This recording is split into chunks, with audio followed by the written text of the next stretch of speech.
장은요, 우리가 솔로몬 왕의 지혜와 명성에 대해서 기록하고 있는데, 우리가 이제 솔로몬의 통치 기간 동안에 하나님이 주신 그 지혜, 또 하나님께서 이렇게 그에게 주신 부귀영화, 또 그가 말년에 또 어떻게 그가 하나님 앞에서 어떻게 됐는지, 또 이런 것들을 다 보여줘야 되는데, 지금 말년에 그가 우상숭배하고 많은 이방여인과 결혼함으로 우상숭배하고 또 잘못된 통치, 그런 것들로 인해서 그가 노후에 좀 피폐한 그런 모습도, 영적으로 그런 모습을 보여주는 내용들은 지금 생략하고 있는데, 어쨌든 우리가 이런 솔로몬의 통치를 통해서 우리가 배워야 될 것은, 우리의 만족은 오직 하나님께로부터 오는데, 그 만족은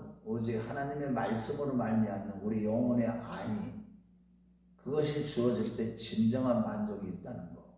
왜냐하면 솔로몬이 그 모든 부귀영화와 지혜와 모든 것을 다 경배하고 그가 갖지 못한 것이 하나도 없고, 그가 구하는 대로 하나님께 다 주셨기 때문에, 그가 구하지 않은 것까지도, 그러니까 1장 12절에서 하나님께서 지혜를 구했던 지혜와 부와 기와 장수의 축복도 다 주셨기 때문에 그는요, 없는 것 없이 다 누리면서 살았어요. 그런데 결론은 이 전도서 1장 2절 말씀에 보면 모든 것이 헛되고 헛되도다, 그가 이렇게 고백하는 내용을 볼 때 저와 여러분도 마찬가지예요. 이 땅에서 어떻게 보면 눈으로 보는 것들은 다 보암직하고 먹음직하고 지혜롭게 할 만큼 탐스럽게 이렇게 다 보여요. 이 세상적으로 육신적인 눈으로 이렇게 가지고 보면 다 그렇게 보이지만, 그게 영적인 눈으로 떠서 보면 그것이 다 헛되고 헛되다는 거예요. 아무런 의미가 없다는 거예요. 우리가 그래서 항상 말씀을 통해서 하나님으로부터 이 우리의 영혼의 안위, 그러니까 우리가 주일날도 살펴보았지만 베드로전서 1장 24절 말씀에 보면은 우리가 하나님의 말씀에 순종함으로 우리 영혼이 깨끗하게 돼. 이렇게 깨끗하게 될 때 진리를 깨닫게 돼요. 그럼 진리를 깨닫게 되면 예수님이 하신 말씀이 뭐였어요? 너희가 진리가 너희를 자유케 한다는 거예요. 그럼 우리 마음에 진정한 자유가 있고 진정한 만족이 있기 때문에, 그래서 베드로 사도, 바울 사도는 고린도후서 3장 5절에 우리의 만족은 오직 하나님께로부터 온다, 이런 말씀을 하고 있는 겁니다. 자, 그래서 오늘 이런 역대하 9장을 통해서 하나님께서 지금 이 엄청난 이 부귀영화, 그뿐만 아니라 그 지혜, 이것이 상상할 수가 없을 정도이기 때문에 전무후무한 그런 하나님의 이런 엄청난 부를 누리게 하시고 귀를 누리게 하시고 영화를 누리게 하셨는데, 그 내용들 하나하나 다 기억하고 있는데, 특별히 그 지혜가 엄청났기 때문에 스바야 왕이 방문한 내용을 1절부터 12절까지 말씀하는데, 스바야 왕이라는 것은 어느 나라 사람이냐면 지금으로 얘기하면 사우디아라비아 밑에 있는 예멘, 그러니까 이제 옛날에 이제 에드오피아 구스 땅에서부터 이렇게 좀 퍼져나간, 남동쪽으로 이렇게 퍼져나간, 그러니까 그 부류들, 그 민족들이에요. 그 족속들이에요. 그런데 그때 스바야 왕은 그쪽으로 해서 무역 같은 거를 많이 했기 때문에 굉장히 부를 누리고 있었어요. 그런데 모든 보물과 금과 귀한 것들을, 선물들을 다 가지고 스바야 왕 소문을 듣고 나서 달려왔어요. 그래갖고 자기가 궁금한 것들을 다 물어봤는데, 모든 것을 물어봤는데 1장 2절 말씀에 보면 이게 지혜가 무한무궁하니까 지금 대답지 못한 것이 하나도 없었더라 라고 기록하고 있어요. 이게 스바야 왕이 질문한 것을 보니까 뭐 엄청난 걸 질문했겠죠. 그런데 대답하지 못한 것이 하나도 없고, 그가 오히려 와서 이 솔로몬의 지혜뿐만 아니라 그가 놀란 것은 그의 눈에 들어온 그 성전에 올라가는 모든 증개 계단에서부터 시작해서 그 모든 이유 아주 그냥 눈이 황홀해가지고 보이는 게 얼마나 화려하게 이렇게 왕궁이나 그 앞에 그 부하들 신하들이 서 있는 것들이나 이런 것들을 보면서 자기가 인대까지 소문이 들었던 거는 그 자기가 그 여기 와서 실질적으로 경험해 보니까 절반도 못 된다 이렇게 고백을 하고 있어요. 그러니까 우리도 항상 예수를 믿는 자들에게 주신 이 지혜, 그러니까 예수님 자체가 고린도전서 1장 30절 말씀대로 예수님 자체가 지혜이기 때문에 아멘. 그분으로 우리가 충만해지고 그분으로 우리가 살아갈 때 이 세상 사람 우리를 감당할 수가 없어요. 우리 지혜를 쫓아올 수가 없는 겁니다. 그분이 지혜 자체이셔요. 그래서 그분의 영으로 우리 가운데 오셨을 때 우리는 어떤 사람이 돼요? 지혜로운 사람이 되는 거예요. 왜 지혜로운 사람이 돼요? 그분의 영이 무슨 영이라고 그랬어요? 에베소 1장 8절에서 18절 말씀에 보면 지혜와 계시의 영이에요. 지혜와 계시의 영이고 하나님의 영이고 그리스도의 영이신 성령님이 우리에게 오셨기 때문에 우리는 성령께서 주시는 지혜로 살아갈 수가 있는 거예요.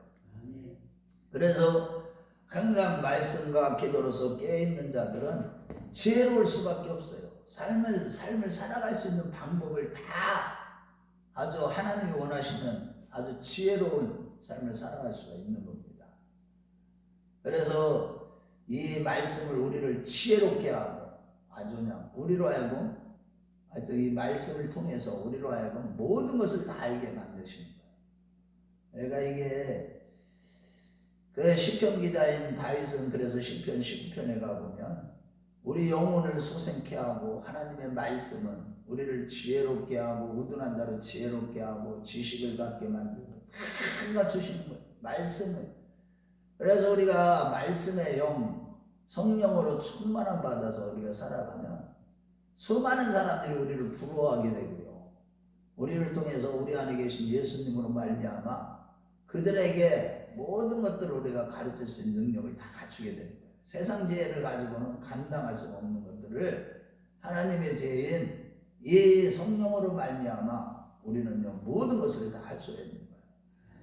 자, 그런데 여기에 보면 솔로몬은요 그 여왕이 가져온 거, 그 보물을 갖다가 선물을 갖다가 예물을 갖다가 다 받고 나서 그 이상으로 더 줬어요. 그 이상으로 더 줬다는 거는 무역도 교육할 수 있는 여기 한번 봐봐요. 그래서 12절 한번 읽어봐요. 시작.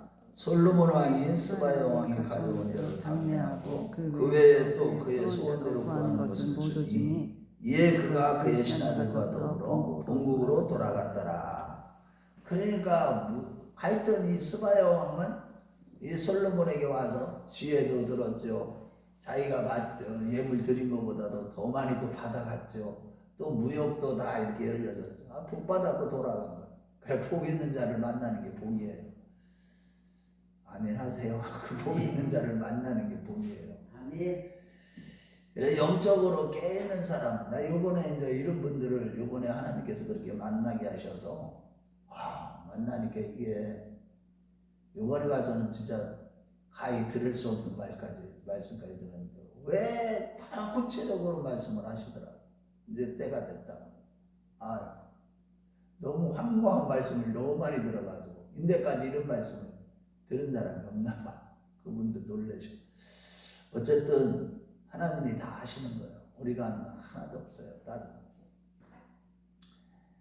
자, 그런데 중요한 건 여기서 결론을 스바야 왕의 선물 가지고 이런 것들을 보면서 우리가 깨달아야 되는 건 말세에 가면 예수 그리스도를 통해서 이것들이 다 성취되고 이것이 아브라함의 언약의 성취예요. 아브라함의 언약, 횃불 언약에 창세기 15장 8절, 18절부터 21절인가 거기에 보면 많은 재물을 갖고 올 것이고 그래서 재물을 우리가 누리게 할 것이다.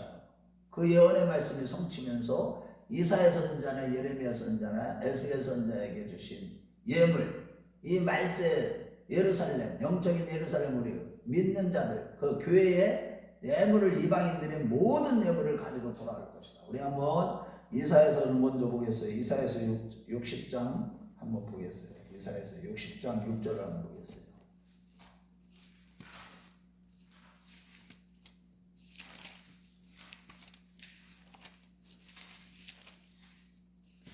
같이 읽겠습니다.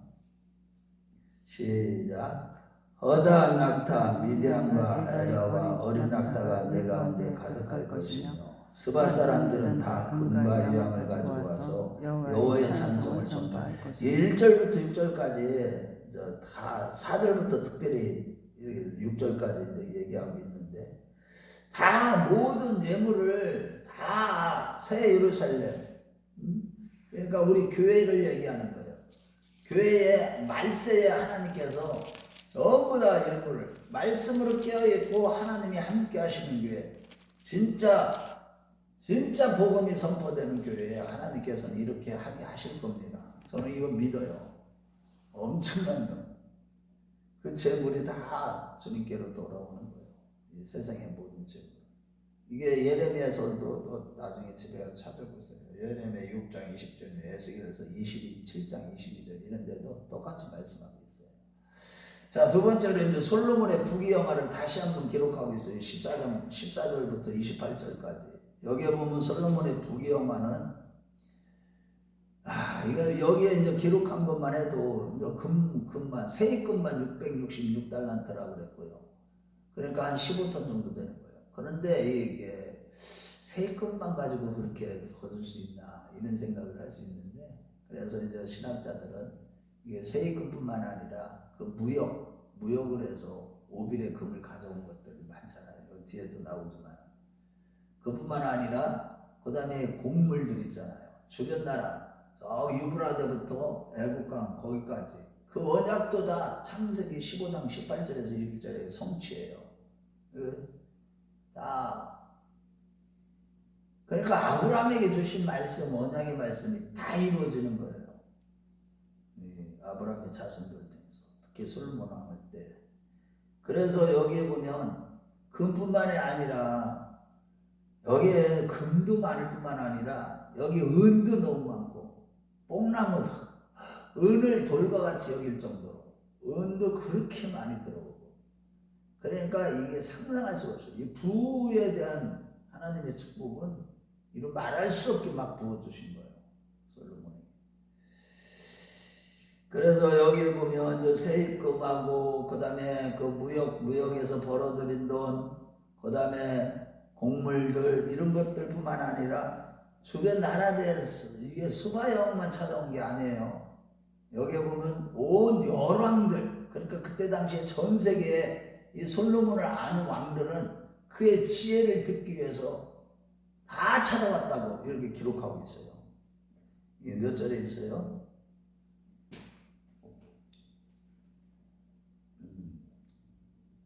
우리 22절 23절 한번 읽어보겠어요. 시작.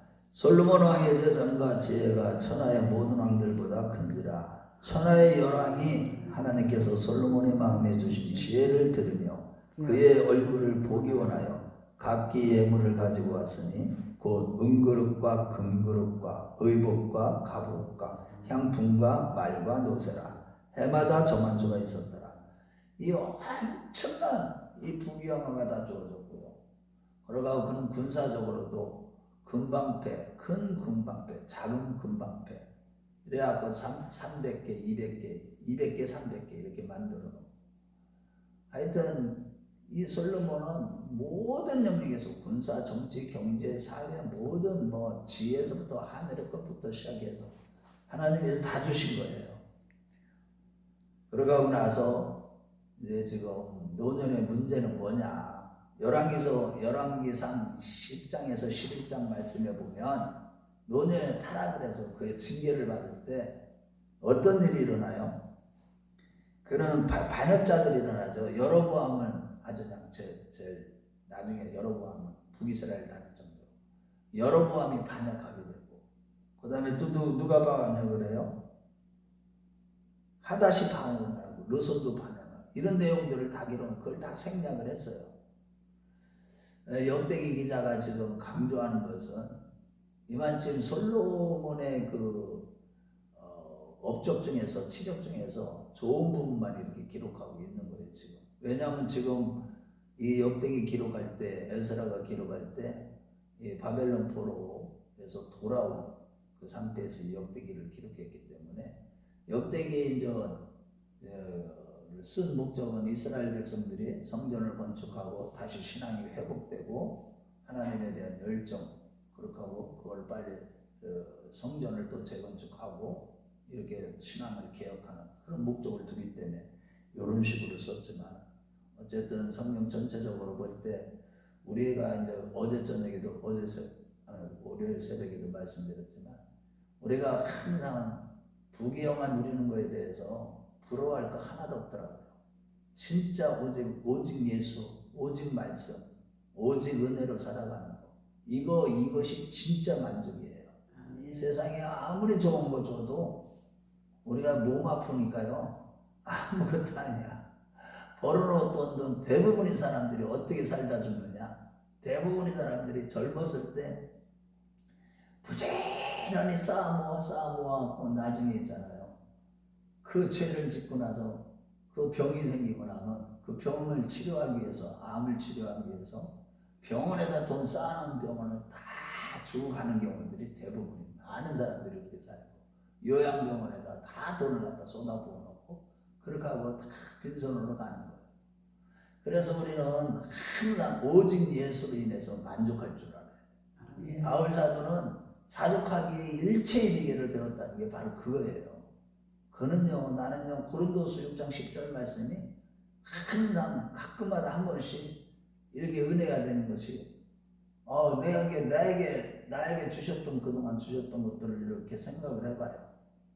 그렇게 어려운 가운데서도 나를 그때그때마다 아주 쓰러지지 않도록 지켜주셨고, 그때그때마다 말씀으로 찾아와 주셨을 때 그 기쁨이, 그게 그래서 모든 것을 배설물로 여겼다고 하는 거예요. 우리 빌립보서 3장 8절 잘 알다죠.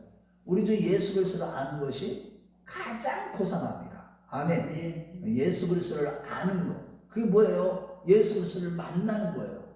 그냥 이걸로 아는 게 아니야. 진짜 만나는 게 중요한 거야. 그 만나려면요, 안 만나져요. 우리 인간의 노력으로 되는 거 아무것도 없어요.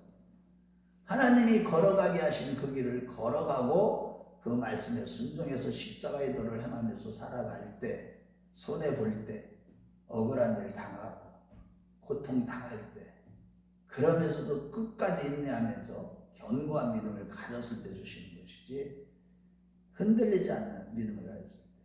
그래서 이사야서 26장 3절에 보면 뭐라 그랬어요? 심지가 견고한 자를 평강의 평강으로 지키시니 이는 그가 주를 의뢰함이니이다. 그 고난이 있을 때 주님을 찾죠. 고난 없어가지고 목숨 걸고 주님 찾아요. 어떻게 할 길이 없다고, 아무 길이 없는데 뭐 하늘밖에 안 열려요. 사방은 다 옹교쌈을 당해요. 그러니까 그때 하나님께서 우리의 믿음이 견고해서 이렇게 우리가 참고 인내할 줄 알게 되고, 손해볼 줄 알게 되고,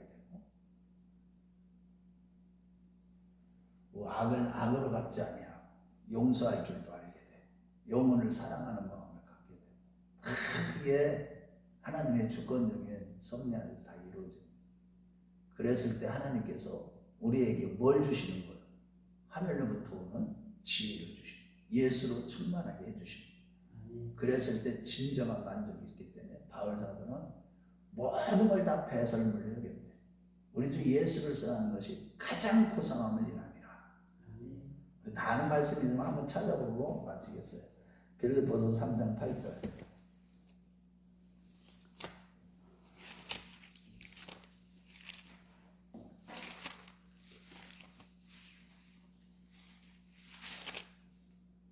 같이 읽겠어요. 시작. 또한 모든 것을 해로 여기면 내 주인 그리스도 예수를 아는 지식이 가장 고상하기 때문이라. 내가 그를 위하여 모든 것을 잃어버리고 배설물을 여기고 그리스도를 얻고 그 안에서 발견되려 하니 내가 가진 은혜는 율법에서 난 것이 아니요 오직 그리스도를 믿음으로 말미암은 것이니 곧 믿음으로 하나님께로부터 난 의라. 이게 이제 다 의 자체가 예수님이시니까. 그러니까 우리는 예수님으로 충만하면요 모든 걸 다 가진 거예요. 저 여러분들이 그런 신앙으로 오늘도 승리하시기 바랍니다. 자비로우시고